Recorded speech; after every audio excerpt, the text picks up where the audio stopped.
The M14 rifle, 7.62 millimeter, is a lightweight shoulder weapon.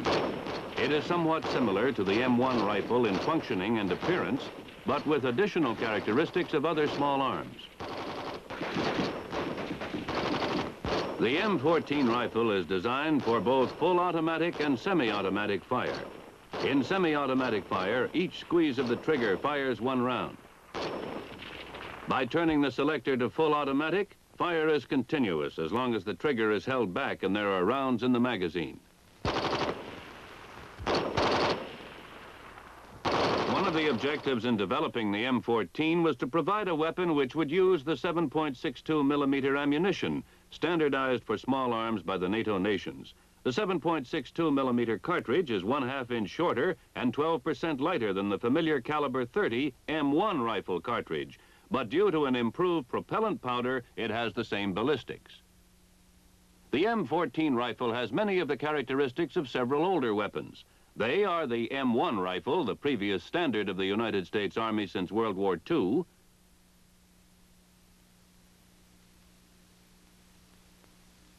the Browning automatic rifle, the carbine, and the submachine gun M3A1. The M14 rifle will, in time, replace these four weapons. The adoption of the M14, one basic weapon, greatly reduces logistical problems. Moreover, it reduces time for training the user and small arms maintenance personnel. The new weapon has a 20-round magazine which is quickly and easily replaced. Before removing an empty magazine, the safety is placed on safe. The empty magazine is removed and a loaded magazine is snapped into place so that it is engaged by the rear of the operating rod spring guide and the magazine latch. Now allow the operating rod spring to force the operating rod forward, carrying the bolt with it, to chamber the first round and lock the bolt. The rifle is now cocked and ready to fire when the safety is off.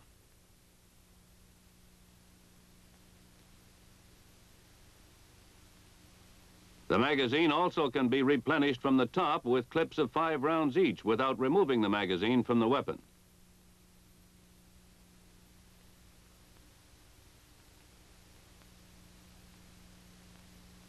To speed up the loading operation for continued firing, the bolt is held to the rear automatically for reloading after the last round in the magazine is fired. This is accomplished by the upward pressure of the magazine follower, forcing the bolt lock into position in front of the bolt. This holds the bolt to the rear while the change of magazine takes place.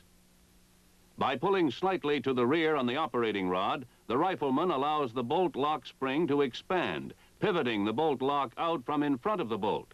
This also releases the operating rod. As the operating rod is released, it is driven forward by the expanding operating rod spring, taking the bolt with it. The bolt strips the first round from the magazine for chambering.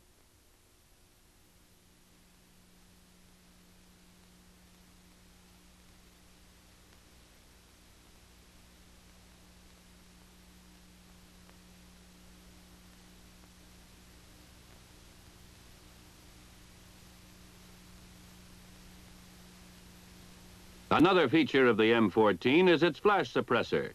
Slots in the suppressor act to break up the escaping gases, thus reducing the flash. The suppressor also acts as a muzzle brake, minimizing recoil and giving maximum stability during firing.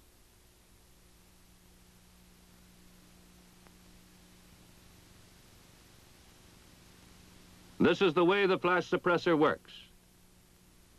Gas strikes the wide bottom rib of the flash suppressor and exerts downward pressure to keep the rifle stable during firing. Of course, gas escapes in all other directions too.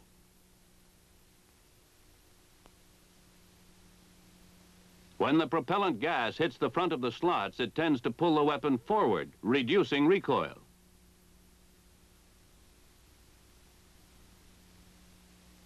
By disassembling or field stripping the weapon, you will become familiar with the parts. To field strip it, first clear the weapon. That is, remove the magazine and check to see there is no round in the chamber.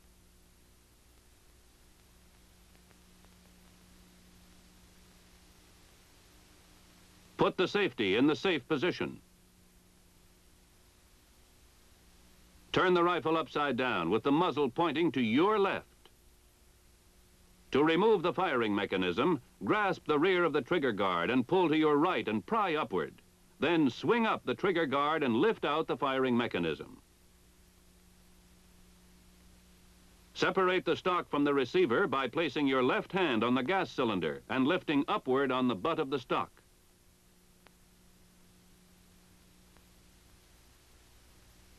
The rifle is now field stripped into its 3 basic groups.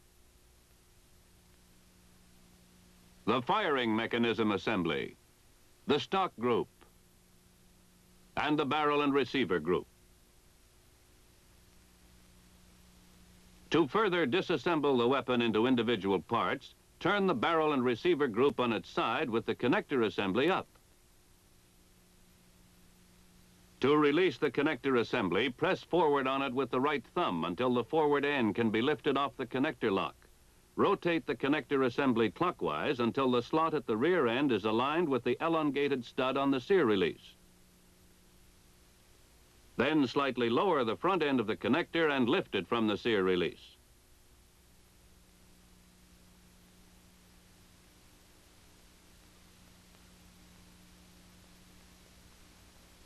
To remove the operating rod spring and spring guide, pull forward on the operating rod spring, relieving pressure on the connector lock.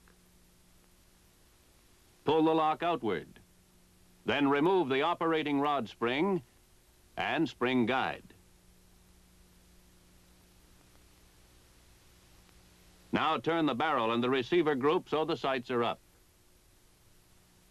Retract the operating rod until the guide lug on its lower surface aligns with the disassembly notch on the receiver.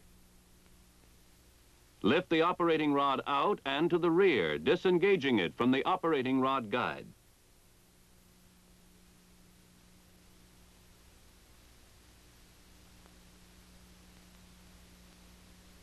Then, to remove the bolt group, grasp it by the roller, and while sliding it forward, lift it upward and outward to the right front with a slight rotating motion.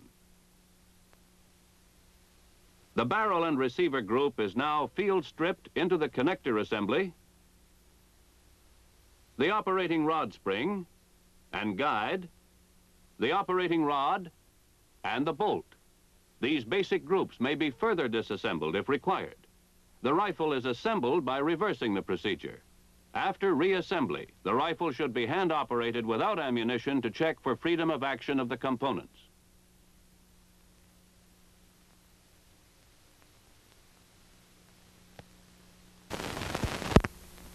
The M14 is gas-operated. That is, some of the gas formed by the firing of the cartridge is bled to the gas cylinder.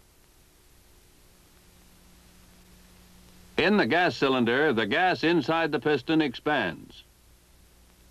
The piston drives the operating rod to the rear.